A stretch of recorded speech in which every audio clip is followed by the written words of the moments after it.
In today's episode, I'm going to talk about the pros and the cons of working remotely and give you some ideas and tips to make working remotely have more advantages than disadvantages.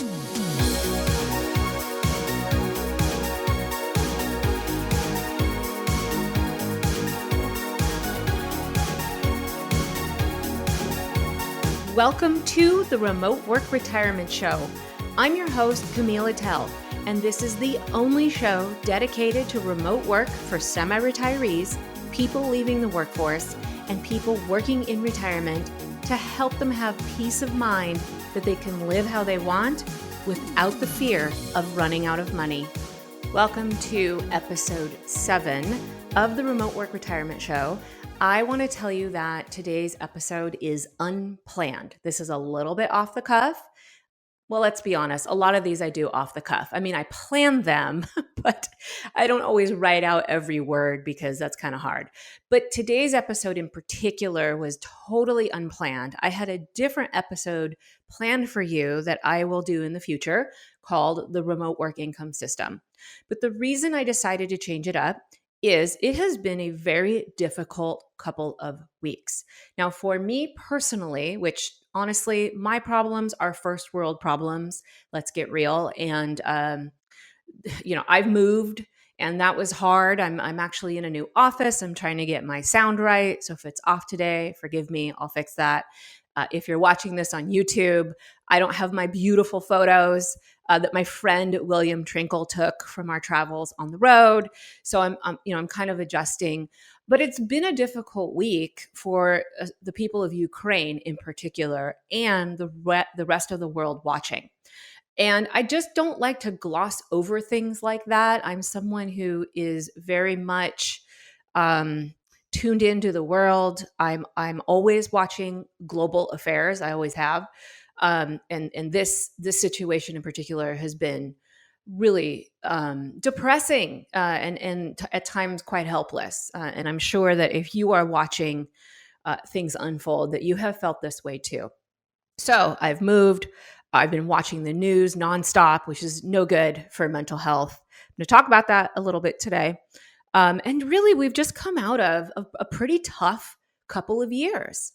And it kind of piles on, right? In the stock market, if you're in the market, if you have investments, if you are looking at your retirement accounts and feeling uneasy, if you lost a job recently. I mean, there's a lot going on. And while I'm not here to talk about depressing things, because my goodness, you'd probably turn off this episode, I also am someone who really deals with reality head on. And I don't shy away from talking about some of the tough stuff. But I also like to offer some hope and inspiration and ideas to keep moving forward. And that's why I wanted to do today's episode. Now, the other reason I wanted to do today's episode is that I sent an email out to the people on my email list, which if you'd like to be on my email list and you're not, you can go to CamilleAttell.com. I've got some free training. Even if you're not interested in the training, that's the best way to get on my list for right now till I fix that. And you can get these emails from me. And I sent out an email. The title of it is, "This is the hardest thing about working remotely," I think, or the biggest challenge or something like that. And I was overwhelmed in a good way with the response that I got from that email. So many people wrote me back and resonated with the things that I talked about, which essentially I'm going to talk about in today's episode. So I felt inspired by the connection with people that wrote me back. And I think they felt appreciative of my reaching out as well. So that's what got me thinking about doing this episode today. So I'm going to go through the pros and cons of working remotely. Now, before I do that, I should also ask of you, if you're willing, if you would actually leave me a review for this episode or this entire show. My podcast producer, Isaac, would be remiss if I did not ask for some reviews. I always forget. So if you're liking or loving the Remote Work Retirement Show, I would ask that when you're done listening to this episode, if you could just go to whatever platform you're on, listening or watching, and leave me a review. I would be overjoyed with that. I would really appreciate that. It just helps the show get seen, and that would be helpful. All right, so let me set the stage by talking first about what do I mean when I talk about working remotely or remote work, because this seems to trip people up a lot. I've noticed that when I go on other people's podcasts or shows and I get interviewed, people start asking me questions about remote work, like, well, how does someone start a business? Or, well, how do they find remote jobs? And I've found that people attach meaning to the phrase remote work and think that it means something like working for yourself or someone else. So let me break this down before I even go into the pros and the cons. Remote work can mean really just about anything, okay? It could mean that you work from home or not. You could work from anywhere. It could mean that you work a full-time job as an employee. It could mean that you work for yourself. Maybe you do part-time work, freelance work. Perhaps you do run a business. Whatever it is, it almost doesn't matter. And I don't think it matters when I get into the pros and the cons, what type of remote work you do, because I think that a lot of people will experience these things. And I know this because I have so many conversations with people, and these are the themes that come up a lot. So while I may not cover everything under the sun, the pro and the con, I think that I'm talking to the top themes that seem to come up a lot in these conversations. The other thing I'll mention is you may experience some of these things differently than me or someone else because everyone's different. So, for example, I'm going to talk today about one of the biggest issues I see, which is isolation.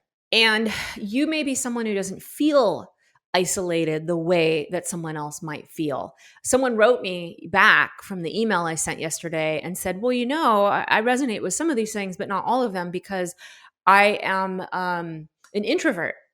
And I don't really like dealing with people or talking to people on a daily basis. So I don't feel as isolated. Totally get that. And I can appreciate that. What I will say is, even if you don't feel all of these things as intensely as, say, maybe I do, that doesn't mean you're not affected.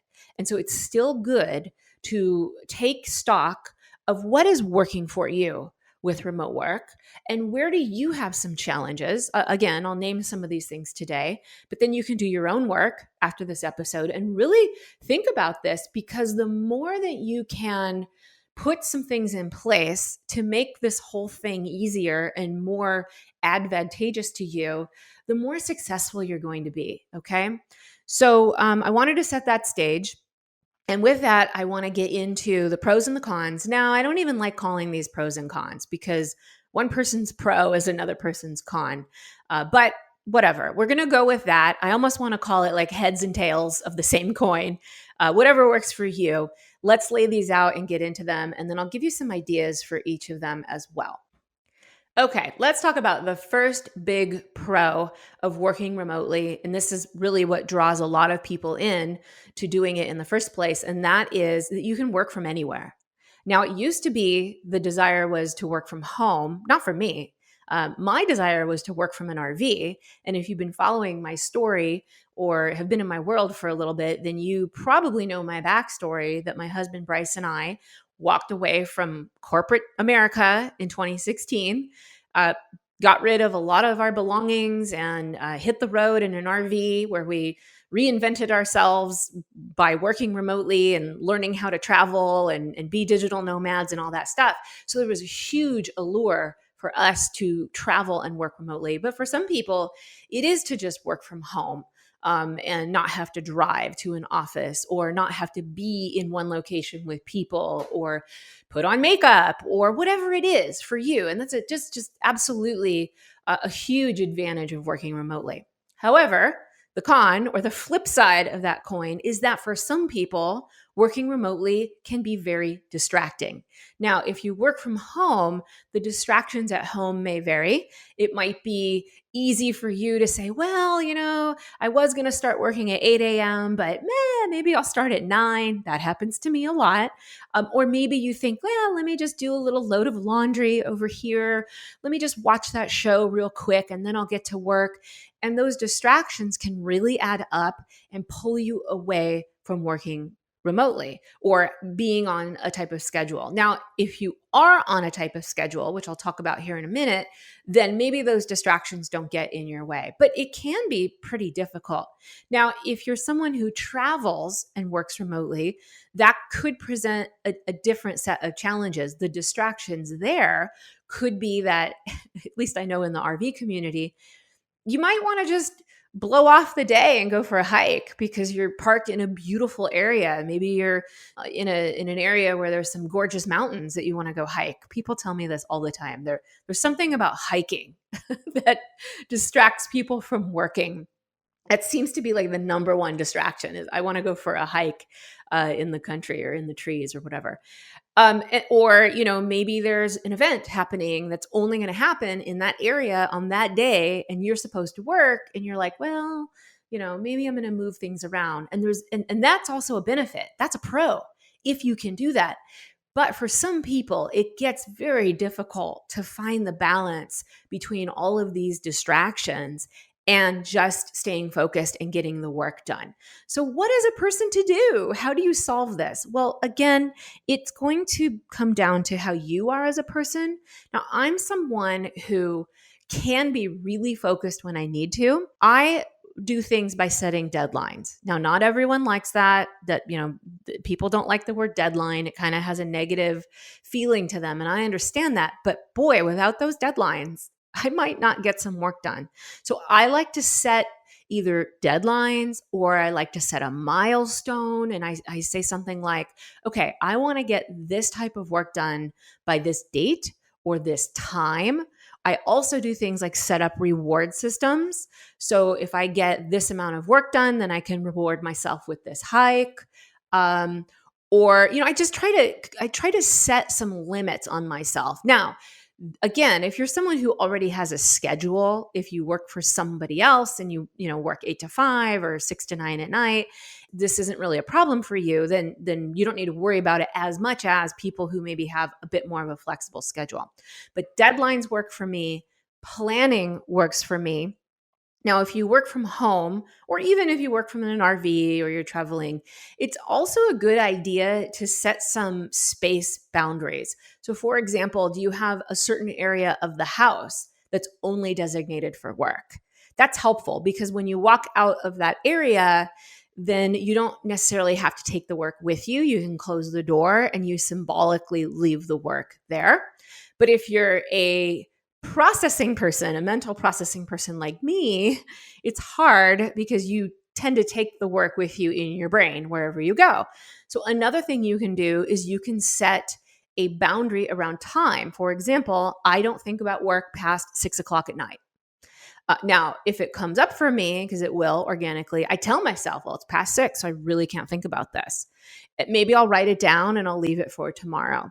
So these are some things that you can do if you find yourself having some blurred lines between working remotely and working at home or traveling. Now, I'm sure you've come up with some of these things on your own. If you have some ideas, and I did not list those ideas here, I would love for you to leave a note wherever you're listening or watching and share with me some of the things that you do to have some good delineation from working remotely from home or traveling so that you're not distracted. So that was number 1. Now let's get into number 2, and that is around flexible hours. Now, again, this is going to be more for people who don't have a set schedule. Maybe you work for yourself, or you're a freelancer contractor where you're picking up projects or working for clients. The pro to me about that is that you can set your own hours. Additionally, you can pick your own clients. You can pick how much or little you want to work. So I guess instead of flexible hours, I should say really just flexibility in general. And again, if you have a set schedule, you might find that that's not a pro for you. So here's what I want to say about that. Some people, when they make the transition to working remotely, they've come from a pretty traditional environment, like a corporate setting or a set schedule, and they've transitioned out of that traditional environment to working remotely, but still in a traditional way. And they haven't really thought about, maybe I could freelance or maybe I could do contract work and set my own hours. That seems kind of foreign. And so what I want to tell you is don't rule that out, because it is a huge pro to me to work remotely. Is that if you are willing to do freelance work or willing to work with clients and set your own rates, maybe you have a service package that you offer, maybe you charge by the hour or by the project, by the day, by the month. These are all things I talk about inside of Remote Work School, by the way, how to structure your pricing. Then the big benefit of all of that is just how flexible your day can be. And I think for me, that's a pro. Because again, if I go back to how difficult the last few weeks and even the last few years have been, I don't think I could have worked a traditional 8 to 5 schedule. There are days where I just need a nap at like 1. So, I can't take a nap at a desk in a corporate environment, or if you're working at a restaurant, or you work in retail, or wherever you may work, if it's location based at this point, maybe that is not an option for you. And that needs to be an option for me. I need that level of flexibility, and that's a huge pro. But the flip side to that is that if you're someone who does need structure, okay, because lots of people like having structure. They like the fact that they can, check in or clock in at whatever time, 8 a.m., 9 a.m., or maybe you work at night, and then they check out, and that's their day, and their work is contained in that flexible schedule. And so if you're someone who loves the idea of flexibility, but in practical terms, that flexibility is challenging for you, well, then that can become a con. That can be a drawback to remote work. So I go back to the idea that I gave just a moment ago around boundaries. This is when you really have to set up some systems for yourself and some boundaries for yourself. Because if you want to work remotely and have a flexible schedule, but you also know you're someone that can slide into those distractions, or you feel like without that structure, you're not as productive, then you're someone who needs to design your own schedule. And so designing your own schedule could look like deciding what hours are your most productive hours. So for me, I have learned that my most productive hours are going to be from about 10 a.m. to about 3 p.m. Those are the hours when I have the best ability to function mentally. It's like when my brain is firing on all cylinders. I've had coffee, I've gotten some things out of the way. Past 3 o'clock, I start to notice that I get a little tired. I'm kind of fuzzy. These are just symptoms I live with every day. This is also kind of newer for me in the last couple of years. And in a way, this is what's forced me to get even more focused on a type of schedule that works for me. Now, that was really hard for me to accept, that I could not work. I can no longer work a standard 8-hour day.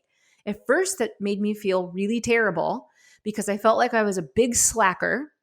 And I was so conditioned to believe that my work schedule was supposed to be 8 to 5 or 8 to 6 or sometimes longer, that this concept that I could work 10 to 3, I just felt like I was cheating.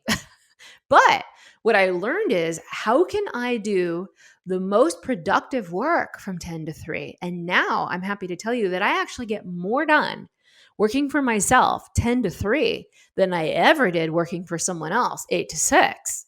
So these are things that you would have to train yourself to do, because for some people, it's not natural to suddenly have a schedule and then not have a schedule and feel like you're going to be as productive. So be patient with yourself. If this is you and if this is a goal of yours, know that this will take a little bit of training. It might take a little bit of discipline, but that you can get there. Okay. All right. So let's talk about number 3. And this also goes with freelancing as well as running your own business. And that is, when you do remote work, if you do want to work for yourself or have a business, you have the pro or the advantage of setting your own prices. And while that sounds really exciting, I've noticed that a lot of people that I work with, this is where they get really stuck. Again, especially if you have come out of traditional employment, or you're someone who gets a paycheck every 2 weeks, or you have a salary, or whatever that looks like for you, or you get an hourly rate, the idea of setting your own prices might sound great, but also equally sounds intimidating. So this is where we get into the con of that, because it's definitely a pro. I mean, you can give yourself raises whenever you feel like it. You can raise your prices whenever you feel like it. Not only that, you can pick and choose perhaps the clients you want to work with, the projects you want to do. Some of this takes time. I'm not telling you that you can run out and do this tomorrow necessarily. For most people, that journey, I'll call it a journey, is one of learning what you like to do and learning what prices you want to set, and figuring out that maybe I'm not charging enough and now I need to charge more. In fact, I'll probably end up doing a whole episode around pricing and prices, because this is definitely where a lot of people get stuck. So the con of that is really not knowing how to do that. And the other con that I see is when people undervalue themselves. And you've probably heard me talk about that a lot, especially if you've taken my free training, how to get remote work to have a flexible lifestyle without running out of money, which again, you can find on my website, camilleattell.com, if you'd like to take that training. But essentially, the idea that you can start charging your own rates and then actually doing it, where I see people go wrong is they often start off way too low because they don't know. I mean, it's really natural and totally normal, and eventually people learn. But what's so cool is that there's a lot of room to figure out what your rates should be. And again, when you want to, you can give yourself a raise, okay? And that is, again, a huge pro. I'll give you an example. I have a friend who started doing copywriting services. You probably heard me talk about this in another episode. Started doing copywriting services, kind of started at a lower end of the rate or the pay scale. I think was doing maybe $50 an hour to start. Not a bad rate. That's good money, really. But then figured out that maybe she could do VIP days, which I think is a really great business model, by the way. Started charging $1,000 for a VIP day and then getting a few of those a month, and then realizing she was still charging too low, and then doubled it, went up to $2,000 a day. Now I ask you, what traditional job do you work at that you can give yourself, or anyone's going to give you a raise, that you go from $1,000 a day to $2,000 a day? Okay. So that's the advantage of freelancing and working remotely, is that you just have all that freedom to figure out your prices as well as your projects and even the people that you want to work with. Another pro of working remotely is technology. Technology now is really powerful. It makes it so that most people can work remotely.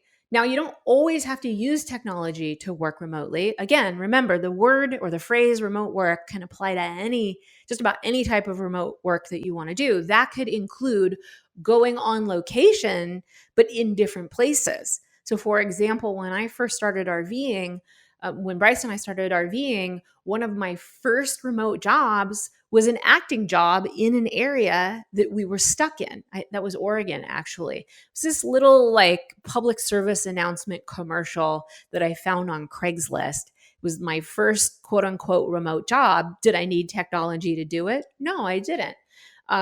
Is that the type of remote work that everyone wants to do? No, but it is an option. I mean, there are lots of things you can do on site that's still considered remote because you don't have to go to the same site or into an office every day, et cetera. But technology in general has made working remotely so much more accessible to so many more people. Now, if you are someone who was forced into working remotely during COVID, then you might be cursing technology. So this is the con. You might have felt that it was really difficult, that a lot of this stuff you had to learn so quickly. Maybe you had to get on Zoom or start using some other tool that you had never heard of. Maybe you started using Slack, which is a very popular communication tool between teams. Maybe you had to learn some new project management software because now you weren't going into the office. And maybe this was all very overwhelming for you. And I get it because it was really overwhelming for me when I started working remotely, gosh, over 5 years ago now, 6 years ago. But let me say this. I think there are more pros with technology than there are cons, because look at my setup right now, which you can't really see. Maybe I'll do a video on this later. I have a laptop, and I only recently got this fancy microphone. Before that, I had some headsets that I was using as a microphone and a laptop, and that's it. I wasn't using big fancy cameras or, high-end equipment. In fact, the laptop that I'm on right now, I think I bought this thing in like 2015, 2016. And so some people, they email me or they say to me, well, I can't work remotely because I have a really old computer. And I'm like, is it older than 2015? Because I do just about everything I need to do on this really old laptop. Now, I'll probably upgrade this year because I am just starting, by the way, to do a little bit more with video. And so I probably need to upgrade my system at some point, but I am really trying not to do that. So technology can be intimidating. It can also be exhausting. Okay. So if you're on Zoom all day, or you're, looking at your computer all day, or you're on email all day, or whatever it is, that's exhausting. Staring at a screen, all of that.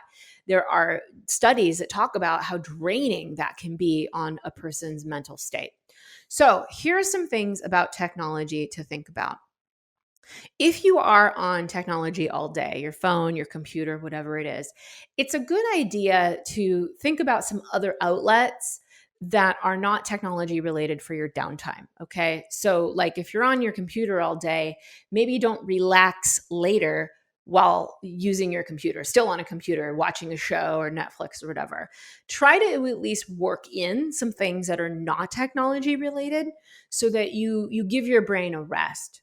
But there are other things, like some people say, okay, I get that technology is an advantage, but I still struggle with it. It's really hard. There are things I don't know how to do, and that makes me nervous that I can't work remotely because I can't really, I don't know what these tools and software do. And I understand that. And that's a different kind of con, I suppose I should say. So here's the good news about that. There are a lot of things that you can self-train on. Most of the tools and technology today that people use to work remotely also come with free training.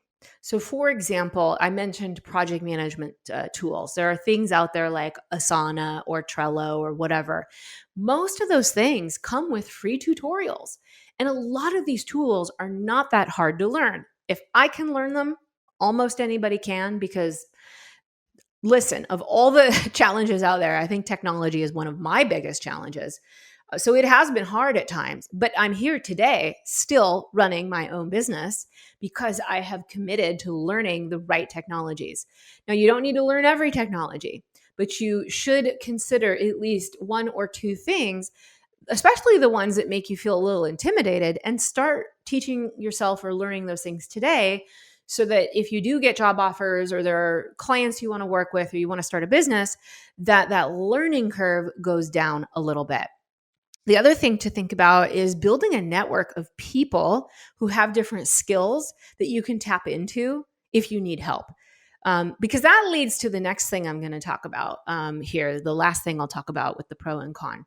But having a network of people who you can tap into and who can help you with different things when you get stuck, and who you can help with different things when they get stuck, is a really great way to build a type of community to support you while working remotely. So that's the fourth one around technology. The last one I'm going to talk about is the biggest one around working remotely. And it's a big word, and it can be a nebulous word, and it might mean different things to different people, but it's simply freedom. And right now, I guess I shouldn't say simply, because freedom is not guaranteed. As we have seen, as this Ukrainian global crisis unfolds, again, I'm not here to bring you down about that, but I don't want to gloss over that. Remote work is a type of freedom, and it gives you the freedom that I've mentioned throughout this episode. But it does come at a cost sometimes. And the cost or the con of having the type of freedom that you want, whether that's, traveling and working remotely, whether that's setting your own hours or your prices or working with the people you want to work with or whatever it is for you, the flip side or the con of that pro is that it can at times be isolating. And that's where I started this episode today, is really talking about the email that I sent out. And the title of that email, again, is "This is the hardest thing about working remotely." And I believe that isolation really is the hardest thing for a lot of people. When you are in your home all day or you're traveling, while there are lots of benefits, I think one of the biggest drawbacks is feeling isolated and disconnected to people if you're not mindful that you need to reconnect to people. Now, if you're someone who already does that, then great. Keep doing that. If you work alone a lot, and even if you enjoy it, even if you're an introvert and you feel like that's fine for you and you could do it all day, every day, hey, good for you. However, you are still a human being, and it's still important to connect to other people, whatever that is for you. Maybe that's going out with some friends. Hopefully that's something that you're able to do now. We're hopefully moving into a new era of COVID where that's feeling a little more comfortable, if not already comfortable for you. Joining events, going to in-person events, going out to dinner, meeting up with friends. Now, the reason I'm bringing this up, because maybe you're sitting here saying, well, that's obvious. But I'll tell you what, I think that the last couple of years have forced people into some habits where now it just feels harder to go do those things. At least it does for me. And I think it does for a number of people who emailed me, where we just got used to the rhythm of being isolated and maybe not going out as much, or maybe not connecting to community as much. And so I just want to plant the seed that if you're not thinking about these things, or if you're not being intentional about doing those things, I just encourage you to do it now. That's it. Is like, think about your day. How much time are you spending alone? How much time are you spending, absorbing the news of the world like me, or, isolating yourself or feeling isolated? Maybe you're in the part of the country where that's not even an option for you. And so in situations like that, not only is it a good idea to get back out, connect, build that community, but you can build virtual communities as well. Now, virtual communities, I think at this point are, they're nice to have, but I'm kind of burnt out on them because this is what I do for a living and this is what I've been doing for years.